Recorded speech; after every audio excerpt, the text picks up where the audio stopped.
पुत्रदा एकादशी की कथा। महाराज युधिष्ठिर ने पूछा, हे भगवान, आपने सफला एकादशी का महात्मा बताकर बड़ी कृपा की।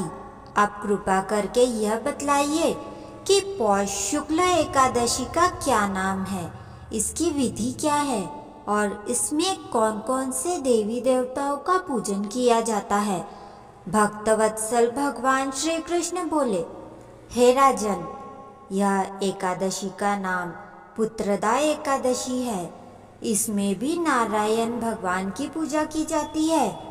इस चर और अचर संसार में पुत्रदा एकादशी के व्रत के समान दूसरा कोई व्रत नहीं है। इसके पुण्य से मनुष्य तपस्वी, विद्वान, लक्ष्मीवान होता है। इससे एक कथा कहता हूँ, सो तुम ध्यानपूर्वक सुनो। भद्रावती नामक नगरी में सुकेतु नाम का एक राजा राज्य करता था। उसका कोई पुत्र नहीं था। उसकी स्त्री का नाम शैव्या था। वह निपुत्री होने के कारण सदैव चिंतित रहती थी। राजा के पितृ भी रो रो कर पिंड लिया करते थे और सोचा करते थे कि इसके बाद हमको कौन पिंड देगा। राजा को भाई, बांधव, धन, हाथी, घोड़े, राज्य, मंत्री, इन सब में से किसी से भी संतोष नहीं था। वह सदैव यही विचार करता था कि मेरे मरने के बाद मुझको कौन पिंडदान करेगा। बिना पुत्र के देवी देवताओं का ऋण मैं कैसे चुका सकूंगा। जिस घर में पुत्र न हो वह घर सदैव अंधेरा ही रहता है। इसीलिए पुत्र उत्पत्ति के लिए प्रयत्न करना चाहिए। जिस मनुष्य के पुत्र का मुख देखा वह धन्य है। उसको इस लोक में यश, परलोक में शांति मिलती है। अर्थात उनके दोनों लोक सुधर जाते हैं। पूर्व जन्म के कर्म से इस जन्म में पुत्र, धन आदि की प्राप्ति होती है।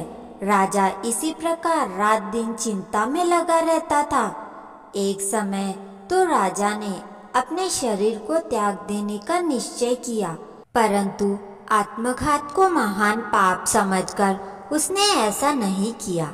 एक दिन राजा ऐसा ही विचार करता हुआ अपने घोड़े पर चढ़कर वन को चल दिया तो पक्षियों और वृक्षों को देखने लगा।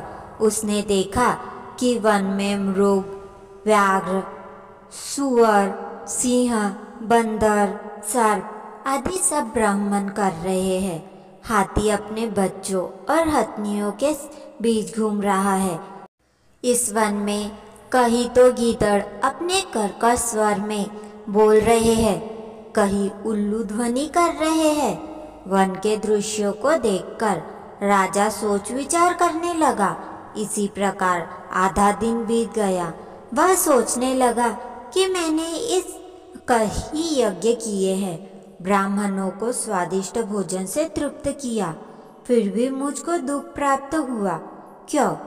राजा प्यास के मारे अत्यंत दुखी हो गया और पानी की तलाश में इधर उधर फिरने लगा।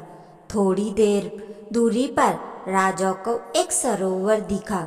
उस सरोवर में कमल खिले थे तथा सारस, हंस, मगरमच्छ आदि विहार कर रहे थे।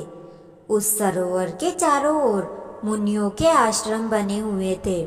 उसी समय राजा के दाहिने अंग फड़कने लगा। राजा शुभ शगुन समझकर घोड़े से उतरकर मुनियों को दंडवत प्रणाम करके बैठ गया। राजा को देखकर मुनियों ने कहा, हे राजन, हम तुमसे अत्यंत प्रसन्न हैं। तुम्हारी क्या इच्छा है सो कहो। राजा ने पूछा, महाराज आप कौन हैं और किस लिए आए हैं, कृपया करके बताइए। मुनि कहने लगे कि हे राजन, आज पुत्रदा एकादशी है। आप अवश्य ही इसका व्रत करें। भगवान की कृपा से अवश्य ही आपके घर पुत्र होगा। मुनि के वचनों को सुनकर राजा ने उसी दिन एकादशी का व्रत किया और द्वादशी को उसका पारण किया। इसके पश्चात मुनियों को प्रणाम करके महल में वापस आ गया। कुछ समय बीतने के बाद रानी ने गर्भ धारण किया और 9 महीने के पश्चात उन्हें एक पुत्र हुआ। वह राजकुमार अत्यंत शूरवीर, यशस्वी और प्रजापाल था।